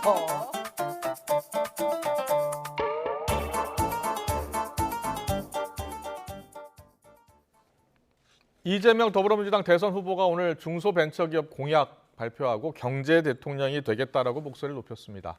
이재명 후보는 문재인 정부와의 차별화에 나섰는데요. 당내 친문 진영에서는 조금 미묘한 입장차가 나오고 있습니다. 윤석열 국민의힘 대선 후보는 오늘 충청, 재경, 광주, 전남 향후에 찾아서 외연 확장에 나서는 한편 이준석 대표와 대학로를 찾아 청년층 공략에도 박차를 가하는 모습입니다. 최창현 용인대 교수와 정치권 주요 이슈를 짚어보겠습니다. 어서 오십시오. 네, 안녕하세요. 안녕하세요. 이재명 후보가 경제 대통령을 최근 계속 강조하고 있어요. 오늘 가산 디지털 단지 찾아서 중소 벤처 기업 공약을 발표했거든요. 일단 경제 대통령 행보에 대해서는 어떻게 평가하세요? 경제를 강조하는 건 뭐 이재명 후보뿐만은 아니니까 예. 지금 뭐 경제 대통령, 민생 대통령 다 얘기하고 있으니까. 근데 오늘 이제 그 공약을 발표한 게 10조를 투자하겠다 벤처기업 네. 창업에. 그렇습니다. 그래서 이제 중소기업 특히 벤처 중소기업의 생태계를 튼튼히 하는데 이제 투자를 하겠다라는 거거든요. 예. 이재명 후보의 계속 이제 얘기하는 지론이 국가가 더 많이 투자를 해야 된다는 거거든요. 그래서 루즈벨트 시대, 대공황 시대, 1930년대 이제 그런 얘기를 하는데 예. 김대중 정부 때도 벤처 투자를 많이 했었죠. 네. 그러니까 벤처 투자를 하는 건 뭐 당연히 좋은 일인데 해야 되는 것이고 이 투자가 흐지부지 되면 안 되는 거죠. 김대중 정부 때도 투자하고 나서 나중에 상당히 어려움을 겪은 적이 있어요. 네. 그러니까 벤처 투자를 하고 창업을 하되 그 창업의 생태계가 잘 이루어질 수 있도록 그 이후의 조치들이 많이 필요할 것 같아요. 예. 알겠습니다. 자, 오늘 이재명 후보가 벤처기업 공약 발표했는데요. 어떤 내용이었는지 발표 내용을 잠깐 듣고 오겠습니다. 대공황 시기의 루즈벨트처럼 그리고 현재 미국 바이든 정부처럼 강력하고 대대적인 투자를 단행하겠습니다. 정부의 벤처 투자 예산 규모를 2027년까지 10조 원으로 대폭 확대하고 전 국민을 대상으로 공모형 벤처 투자 펀드를 도입하겠습니다. 저 이재명은 반드시 경제 대통령 그리고 민생 대통령이 되겠습니다. 국민의 지갑을 두툼하게 채우고 선진 국가를 넘어서서 국민이 부강한 경제, 다 함께 풍요로움을 누리는 경제로 성장시켜 가겠습니다. 네, 직접 들으셨습니다. 들으신 대로 투자 예산 10조 원 네. 대폭 확대하겠다라고 이야기했네요. 그런데 이재명 후보가요, 최근에 이제 주사일제를 언급했다가 거두는가 했는데 오늘 다시 또 이야기한 게 장기적으로는 주사일제 단축 사회로 가야 한다라고 이야기했거든요. 최근에 재난지원금, 전국민 재난지원금 지급도 물러났다가 어제 보니까 또 대학생들 만나서 추진할 것이다 또 이야기를 하고 있어요. 어떻게 보셨어요? 정치인들의 메시지가 좀 이제 명료한 게 좋죠. 단순하고 간단하고 정확한 게 좋은데 전 이재명 후보의 입장 이해를 합니다. 기본소득이나 전국민 재난지원금에 대한 본인의 소신은 안 바뀐 것 같아요. 예. 그런데 이게 여론이 좋지가 않으니까 일단은 이제 국민의 뜻을 따르겠다는 게 기본 입장인데 일단 그렇다 하더라도 철회하면 확실하게 철회하는 게 나을 것 같아요. 그러니까 이 이미지가 약간 좀 혼선이 오는 것 같아요. 그럼 이재명 후보란 정치인은 과연 기본소득을 앞으로 실시할 거냐 안 할 거냐 이게 좀 애매해져요. 네. 그리고 주4일제 같은 경우도 장기적으로 하는 게 맞다. 그 맞는 말이죠. 유럽 국가들이 주4일제 하는 나라도 있으니까 예. 우리나라 아직 경제 현실이나 기업 현실에 아직은 여러 가지로 적합하지 않으니까 이재명 후보도 한 발 물러선 거였거든요. 근데 다시 장기적으로는 해야 된다 하면 맞는 말이긴 한데 예.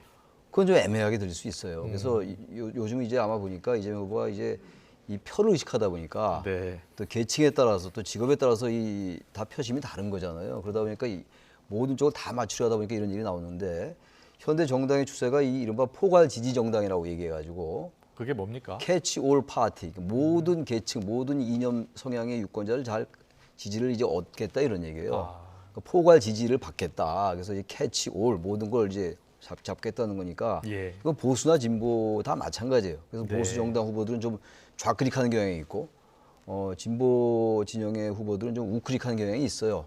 근데 이것을 너무 이제 양쪽을 다 잡으려 하다 보면 심하게 말하면 양쪽을 다 놓칠 수 있으니까 네. 그런 쪽에서 적절히 좀 접점을 찾아갈 필요가 있지 않을까 그런 생각을 합니다. 알겠습니다. 네. 이재명 후보가 최근 문재인 정부와의 차별화에 나서고 있다는 평가가 많잖아요. 네. 뭐 가령 전국민 재난지원금 외에도 소상공인 지원이 너무 다른 나라에 비해서 작다.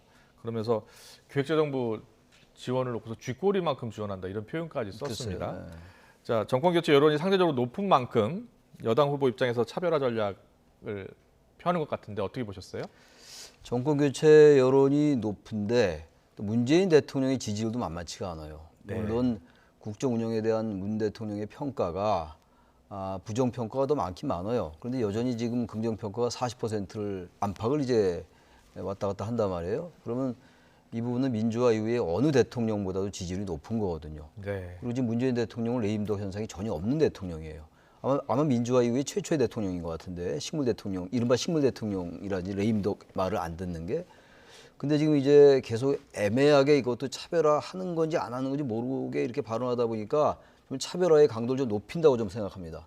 그러니까 부동산 정책에 대한 실패는 다 인정하는 거니까 현 정부도 인정하는 거란 말이에요. 네. 근데 지금 부동산 정책에 대한 실패를 보다 구체적으로 얘기를 하더라고요. 수요 억제에만 치중을 했었다. 공급을 늘리는 것에 대해서 신경을 안 썼다고 아주 구체적으로 얘기하고 있어요. 그러니까 차별화의 강도를 좀 높여가는 거거든요. 아까 말씀하신 것처럼 소상공인 지원도 대단히 쥐꼬리만큼 했다 이렇게 하는 건데 이게 지금 아까 얘기처럼 이게 지금 문재인 대통령을 지지하는 유권자가 여전히 있기 때문에 이것도 상당히 좀 이게 양날의 칼인 것 같아요. 이재명 후보가 지금 과거의 후보들, 여당 후보들은 아주 대놓고 탈당하라고 그랬거든요. 대통령에게. 네. 지금 그럴 수 있는 상황은 전혀 아니거든요. 탈당하러 갈 수도 없고 그러니까 차별화를 하긴 하는데 정책적으로 이게 좀 이제 산토끼 집토끼를 어떻게 잡는가의 문제인데 이게 상당히 애매하게 들릴 수가 있어요. 그러니까 정책에 대한 얘기도 그렇고 오늘 한 얘기와 며칠 이후에 한 얘기가 약간 결이 다르게 들리는 게 유연성 있게 들리는 친구도 있지만 이미지에 혼선을 줄 수가 있다. 메시지에 그런 느낌이 좀 들기도 합니다. 알겠습니다. 민주당 선대위가 최근에 몽골 기병처럼 많이 바꿔나가고 있지 않습니까?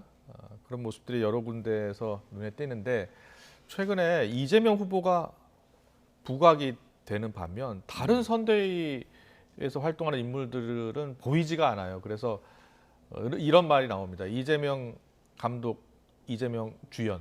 글쎄요. 이런 이야기가 나오는데 어떤 이유 때문일까요? 글쎄요. 이재명이 민주당을 만들겠다라는 이제 선언을 했는데 그러니까 민주당의 체질을 바꾸겠다라는 거거든요. 다시 말하면 민주당의 지금까지의 어떤 정치의 작동 구조를 바꾸겠다는 건데 후보가 돼서 갑자기 그 민주당이라는 그 전통 있는 정당을 바꾸기는 어려울 거예요. 이재명이 민주당이라는 얘기는 선대위를 자기 중심으로 바꿔 나가겠다는 건데 그건 국민의힘도 마찬가지예요. 선거를 후보 중심으로 치르는 건 맞는 건데 후보가 장악하는 것도 맞아요. 단 근데 후보는 정당이 배출한 거거든요.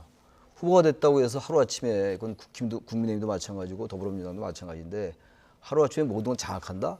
그거는 전 전략적으로도 맞지도 않고 또 정치 당위라는 관점에서도 저는 썩 적절하지 않은 것 같아요. 그와 관련해서 당과 같이 해나가는 게 좋다. 그와 관련해서 국민의힘 윤석열 후보 같은 경우에는 윤석열 후보보다 김종인 위원장이 더 보이는 것 아니냐 이런 지적도 나오더라고요. 그건 또 그쪽은 또 그런 측면이 있어요. 윤석열 후보가 이제 김종인 위원장과 이준석 대표와 어쨌든 뭐 화합을 했으니까 그건 분명히 좋은데 과도하게 김종인 위원장이 앞서서 개혁이라든지 중도 외연 확장 이런 부분들의 이미지가 더 강하게 비치는 거 이것도 상당히 조심스러운 측면이 있는 거거든요. 근데 거기에 비해서 이재명의 민주당, 이재명 후보는 이재명이 거의 단독 플레이하는 개인기가 아주 상당히 뛰어난 후보라고 느껴지긴 해요.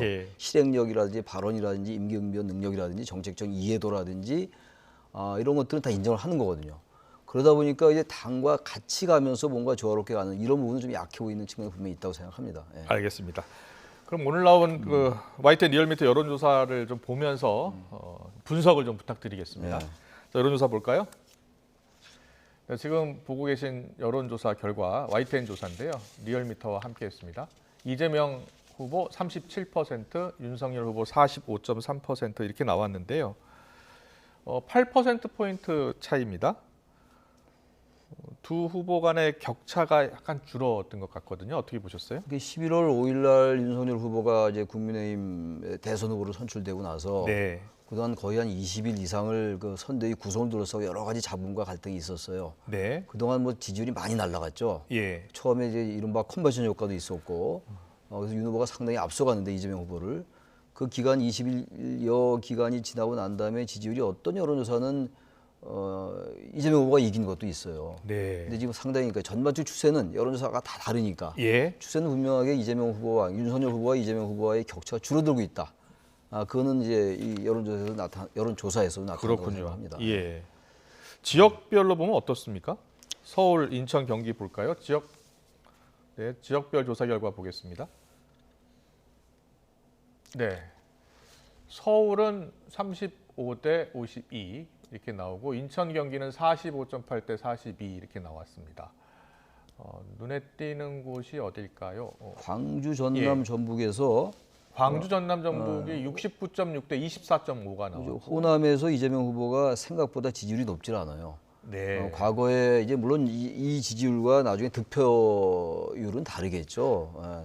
대구 경북 같은 경우에는요. 이재명 후보 31.4, 윤석열 후보 60.6 이렇게 나왔네요. 그러니까 대구 경북 같은 경우도 이재명 후보가 상당히 선전하는 거예요. 저쯤 되면. 네. 그리고 이제 대구 경북 지역에서 선전하는 게 아마 이제 글쎄요. 그 이재명 후보의 고향이 안동이니까 예. 그런 면도 좀 작용하는 것 같고 최근에 뭐 존경하는 박근혜 대통령 뭐 이런 얘기를 한 것도 영향 좀 있는 게 아닌가라는 생각도 들기도 하는데 뭐 그게 뭐 결정적인 영향을 끼친 건 아니겠습니다만 근데 예. 호남 지역에서 더 지지를 올려야 돼요. 이재명 후보가. 네. 과거에 그 민주당 계열의 대통령 후보들이 당선될 때 보면 호남에서 결국 최종적인 득표율은 거의 80 내지 90%였거든요. 네. 그러니까 지금의 60%대에서는 저 70%에 가까운데 이 여론조사에 의하면 올라는 가겠지만 호남에서 더 끌어올릴 필요가 있는 거예요. 네. 그리고 이제 경북 PK, TK 지역에서 어느 정도는 좀 이제 선전을 하고 그래야 이게 승리 방정식이 되는 거거든요. 네. 충청 지역에서는 여전히 지금 이재명 후보보단 윤석열 후보가 좀 높고 강원 지역도 그렇고. 그렇군요. 예. 결국 이제 중도와 저런 지역들에서 얼마나 선전하느냐 이재명 후보가. 네, 중도가 중요하다고 얘기하셨는데 2년별 후보 지지율도 저희가 조사를 했습니다. 보수, 중도, 진보 어떻게 나왔는지 보여주시죠. 네, 보수, 진보, 중도. 자, 중도 볼까요? 지난번 조사하고 크게 달라지진 않았습니다. 중도 쪽은 아무래도 윤석열 후보가 좀 높게 나와요 지금. 네. 진보 쪽에서는 뭐 당연히 이재명 후보가 높게 나오고 보수 쪽에서는 윤석열 후보가 높게 나오니까 압도적인 차이가 있는 건데 네. 결국은 중도로의 외연 확장 이런 얘기를 많이 하잖아요. 네. 중도를 어쨌든 선점을 해야 돼요. 중도를 선점하지 않으면 결국 이번 선거가 어느 선거도 다 마찬가지입니다만 유난히 양대 진영 정치가 아주 극심한 선거거든요.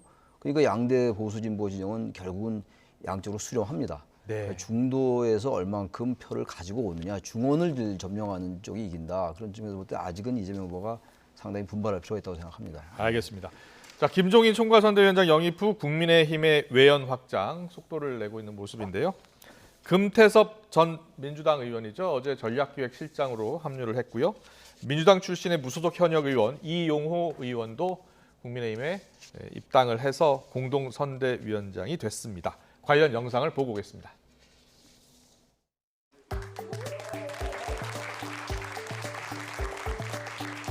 여기 계신 분들 잠깐만 이거 맞추 좀 해봐.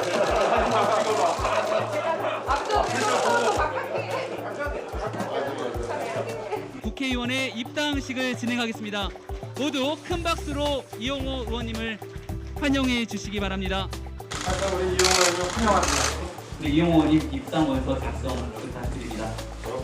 아니 제가 입당원서 썼을 때보다 아주 하드카다라고 굉장히 그때 서러웠던 보입니다.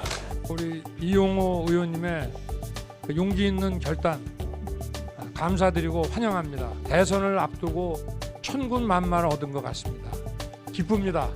이 복장이 어울리나요? 네. 참. 뭐가 달라지기는 달라지는 모양입니다. 제가 이런 옷을 입을 줄은 사실은 생각을 못했는데 무소속으로 있어서 보니까 사실은 중간에 있으면 다 보입니다만 지난 몇 년 동안 이 편가름의 정치 또 갈라치는 정치 이런 운동권 정치가 더 이상 계속돼서는 안 되겠구나. 지역 감정을 이용한 정치 이것도 역시 종식돼야 된다고 생각을 했고요. 이런 정치를 비겁하게 그냥 지켜보는 것은 정치인으로서의 도리가 아니라고 생각했습니다. 네, 지금 보신 것처럼 민주당 출신 금태섭 전 의원 그리고 민주당에 있다가 이제 무소속으로 변신해서 의원에 당선됐습니다. 이용호 의원 합류를 했는데 이게 국민의힘의 호남 중도 확장에 도움이 얼마나 되겠습니까? 글쎄 뭐 도움이 전혀 안 된다고 볼 수는 없을 거예요. 지난번에 박주선 전 의원, 김동철 전 의원, 호남 지역에서 상당히 중진 의원들이고 이용호 의원은 이제 민주당 2004년도에 17대 총선 때 새천년 민주당으로 당선됐다가 탈당하고 국민의당 의원을 하다가 국민의당과 바른미래당이 합당을 해서 바른정당이 합당해서 바른미래당으로 합당이 되니까 거기 이제 반대해서 탈당한 다음에 당선됐거든요. 그런 다음에 민주당의 복당을 꽤 노력을 했는데 민주당의 말은 너무 복당의 전제 조건이 많았다라는 거예요. 그래서 이제 복당이 안 되고 결국 이제 지금처럼 국민의힘에 입당을 했어요. 아무튼 이제 호남 지역의 국회의 전북이 이제 지역구니까 재선 의원이고 아무튼 뭐 그러니까 호남으로의 어떤 뭐 점점 이제 이 서쪽으로 진군하는 거 이런 쪽에서는 의미가 좀 있다고 보는데 호남 전체 표에 뭐 전 결정적인 영향을 줄 것 같지는 않은데 아무튼간에 그래도 뭔가 자꾸 확장해 나가려는 노력을 보인다는 의미에서 볼 때 국민의힘으로서 상당히 뭐 의미가 있다고 생각해요. 예. 알겠습니다. 윤석열 후보 오늘 행보 좀 볼까요? 윤석열 후보 오늘 행보가 충청을 찾아서 충청 대망론에 불을 지폈고요. 또 재경 광주 전남 향후에도 찾았습니다. 오늘 행보를 차례로 보고 듣고 오겠습니다. 충청은 저 선대부터 500년간 살아온 제 뿌리이자 고향입니다. 시작을 뿌리에서 시작하듯이 경선 후보 등록 후에도 본선에 들어가 대선을 100일 앞두고도 충청을 방문했습니다. 가운데 중에 마음심이 대한민국의 중심을 잡아주는 곳입니다.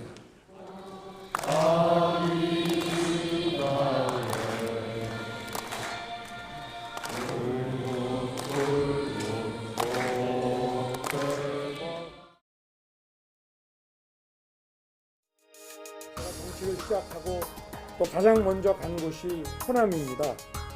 제헌절 광주 방문 당시에도 말씀드렸지만 5.18은 민주주의 헌법 정신을 피로 지킨 탄거입니다.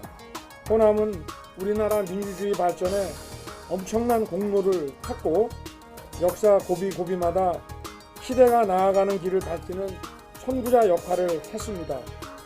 제가 대통령이 되면 절대로 호남 홀대론이라는 말은 아예 나오지를 않도록 할 것입니다.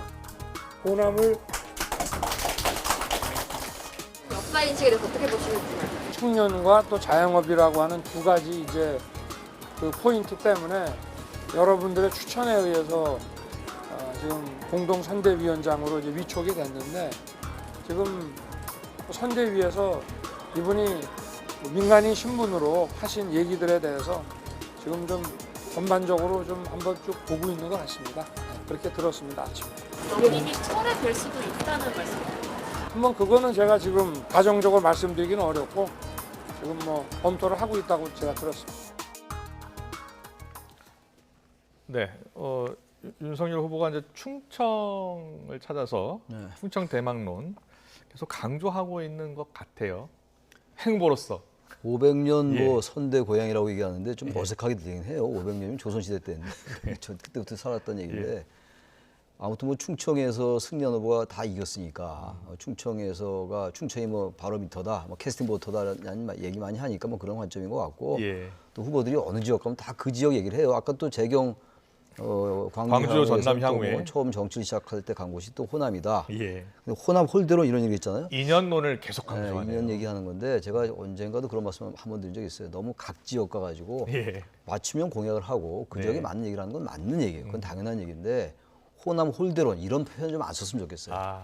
지역주의를 자극하는 건 아니겠지만 그 지역에 맞춤형 얘기를 하려 하는 거긴 하겠지만 지역주의 자극으로 들릴 수 있어요. 그래서 정치인들이 지금 가뜩이나 양대 진영으로 갈라져가지고 세대 간에 지역 간에 갈등이 증폭된 정치인데 좀 이런 말들이라도 조금 좀 자제할 필요가 있다. 이 말 자체가 뭐 대단히 비난받을 얘기는 아니라 하더라도 어느 지역과도 너무 그 지역을 강조한다는 얘기는 다른 지역과의 차별화가 될 수 있는 거예요. 그러니까 너무 어떤 그 차별화를 의식할 필요가 없다고 생각해요.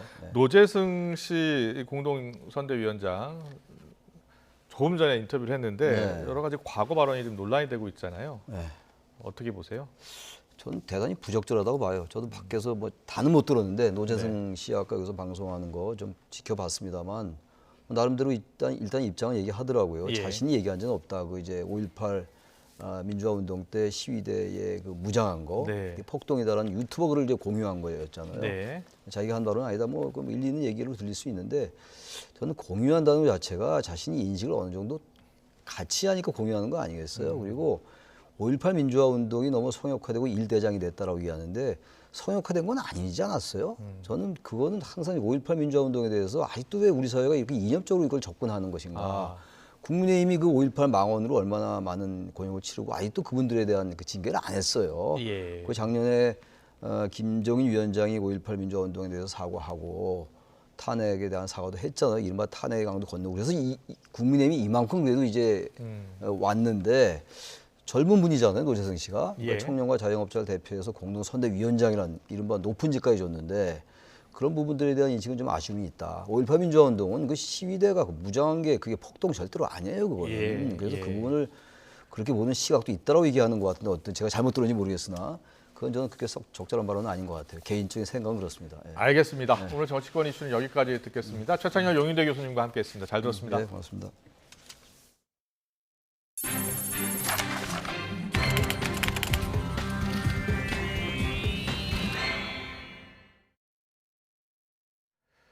윤우진 전 용산세무서장이 세무조사를 무마해주겠다면서 뒷돈을 챙긴 혐의 등으로 구속됐습니다. 신병 확보에 성공한 검찰은 6년 전 무혐의 처분된 뇌물사건 재수사에도 속도를 낼 것으로 보입니다. 측근으로 알려진 윤석열 국민의힘 대선 후보에게 미칠 영향도 주목됩니다. 나혜인 기자입니다. 법원은 세무당국과 사업가들 사이에서 1억 원대 뒷돈을 받고 브로커 역할을 한 윤우진 전 서장의 혐의가 소명된다고 판단했습니다. 도망가거나 증거를 없앨 우려가 있다는 점도 구속 사유로 들었습니다. 앞서 윤 전 서장은 검찰 수사가 시작되자 이번 사건을 폭로한 사업가 A씨를 찾아가 억대 수표를 건네며 회유를 시도했습니다. 협조한 게 있었다면 입장을 바꿔놓고 생각하면 그럴 수 있겠다. 그래서 이제 내가 끝에 온 거고. 신병 확보에 성공한 검찰은 이제 청탁 대상으로 지목된 공무원들을 겨냥해 수사를 확대할 방침입니다. 이와 함께 과거 뇌물 사건 재수사에도 속도를 낼 것으로 보입니다. 윤 전 서장은 지난 2010년부터 2011년 사이 육류 수입업자 등에게서 여러 차례 금품이나 접대를 받은 혐의도 받고 있습니다. 2013년 경찰이 기소 의견으로 넘겼지만 1년 반 뒤 검찰에서 무혐의 처분된 사건입니다. 당시 검찰은 윤 전 서장이 현직 신분으로 해외로 도망갔다가 붙잡혀 송환됐는데도 구속영장을 청구하지 않고 풀어줬습니다. 경찰이 신청한 압수수색 영장도 여러 차례 반려한 것으로 알려졌습니다. 주로 뇌물 대가성이 입증되지 않았다는 이유였지만 동생인 윤대진 법무연수원 기획부장과 측근인 윤석열 국민의힘 대선 후보가 뒤를 봐줬다는 뒷말은 끊이지 않았습니다. 당시 대검찰청 중앙수사부 과장이었던 윤 후보가 윤 전 서장에게 특수부 검사 출신 변호사를 소개했다는 논란도 일었습니다. 네가 그러면은 윤우진 서장 한번 만나봐라. 그러니까 내가 이 남자한테 문자를 넣어주라 그랬다고. 검찰은 구속된 윤 전 서장을 상대로 당시 실제 대가성 뇌물을 받았는지, 첫 검경 수사 때 문제는 없었는지 집중 수사할 계획입니다. 배우자 김건희 씨가 여전히 검찰 수사망에서 벗어나지 못한 가운데 윤 후보에겐 윤 전 서장 구속이 또 다른 뇌관으로 작용할 수 있다는 전망도 나옵니다. YTN 나혜인입니다. 충북 청주 도심에 있는 자동차 정비업소에 쇠구슬이 날아들어서 유리창이 깨지고 차량이 파손됐습니다. 다친 사람은 없었지만 경찰은 주변 CCTV 등을 확보해서 용의자를 추적하고 있습니다. 이성우 기자입니다. 충북 청주시 내덕동에 있는 자동차 정비업소입니다. 창문이 동그랗게 깨진 채 금이 가 있습니다. 건물 외벽에도 움푹 파인 자국이 나 있고 승용차 뒷부분도 무언가에 맞은 듯한 자국이 선명하게 남아 있습니다. CCTV 확인 결과 휴일이었던 지난 5일 오후 5시 10분쯤 누군가 쇠구슬을 발사한 것으로 나타났습니다. 차에만 가격을 했는 줄 알고 돌아가셨거든요. 근데 주위를 둘러보니까 유리창도 깨져 있고 벽면에 탄작 흔적도 있었고 그래가지고 현재까지 정비업소로 날아온 쇠구슬은 모두 4발, 쇠구슬의 크기는 지름 1cm 정도입니다. 날아온 쇠구슬이 얼마나 충격이 강했는지 승용차에 붙어있던 엠블럼도 떨어져 버렸습니다. 쇠구슬이 이 건물 창문과 이곳 벽면에 맞은 것을 봤을 때 가해자는 길 건너편 도로에서 쇠구슬을 쐈을 것으로 추정되고 있습니다. 휴일이어서 다행히 다친 사람은 없었지만 언제 또 쇠구슬이 날아들지 몰라 불안한 상황입니다. 물건이야 고치면 되지만은 사람이 맞았을 때는 치명적으로 돌이킬 수 없는 일들이 벌어지기 때문에 누가 그랬는지 또 그런 일들이 생기는지. 경찰은 수거한 쇠구슬과 CCTV 분석 등을 통해 정확한 쇠구슬 발사 지정과 용의자 파악에 나섰습니다. YTN 이성우입니다. 정부가 방역 패스 대상에 사실상 청소년까지 포함하면서 학부모와 당사자인 학생들의 걱정과 불안이 높은데요. 교육부가 학생과 학부모에게 설명하는 자리를 마련했습니다. 현장에서 나온 이야기 들어보겠습니다.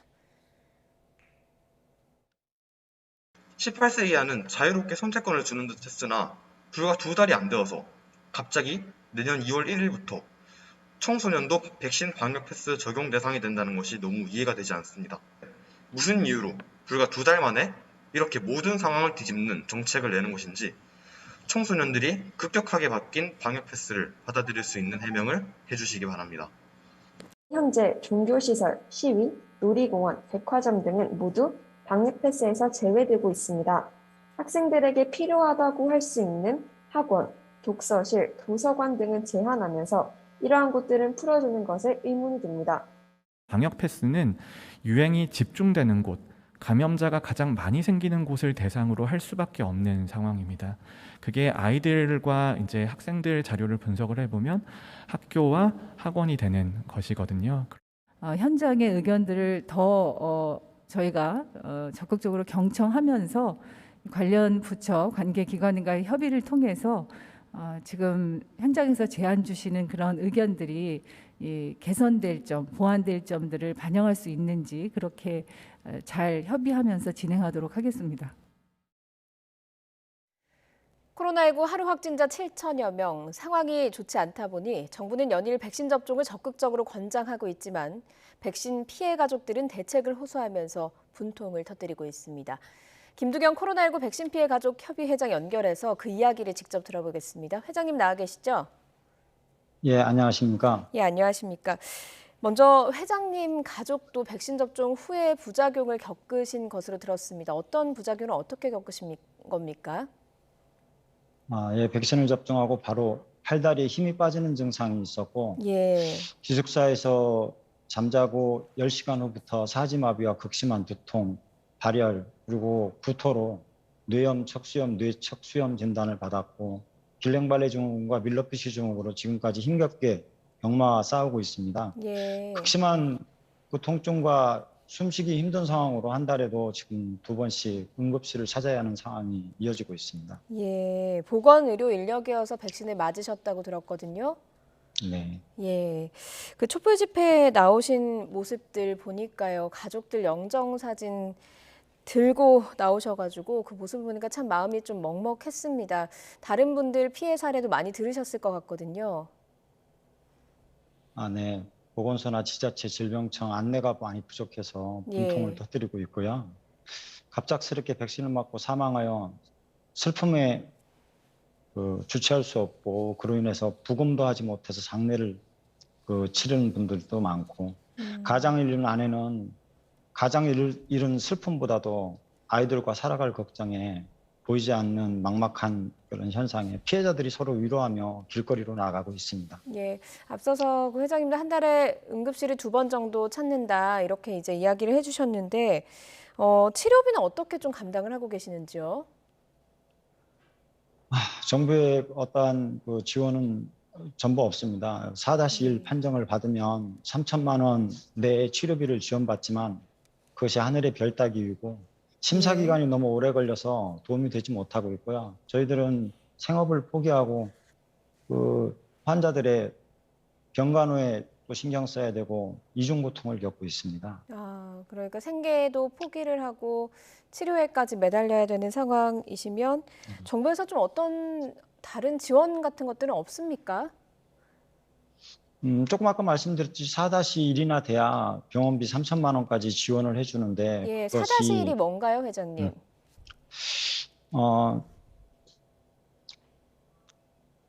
자료 불충분이라고 4에서 4-1이 분리가 됐습니다. 간병비, 병원비 지원 사업에 이제 국책 사업에 포함되었다라는 그러한 내용으로 4-1이 적용이 됐는데 그걸 받기에는 하늘의 별 따기예요. 예, 어떤 점에서 이렇게 뭐 피해를 받았다, 피해를 당했다라고 하는 걸 입증하기가 어려운 겁니까? 저희 같은 경우는 지금 같은 경우 뭐 해외 사례를 들어서 백신의 그 인과성 기준을 폭넓게 인정해주지 않는 그 질본의 문제가 좀 있다고 그러고요. 예. 그리고 지금 한국형 그 코로나 백신 그 부작용을 인정해야 되지 않나. 지금 의료진들이나 의사들은 국민의 그 컨디션에 따라서 부작용이 크게 발생할 수도 있다라고 얘기를 하고 있거든요. 그렇다면 외국에서 임상시험한 결과만 가지고 얘기할 것이 아니라 한국 동양인에게 백신을 접종하였을 때 부작용이 일어나는 사항에 대해서도 정부에서 좀 책임을 져줘야 된다고 생각을 하고 있습니다.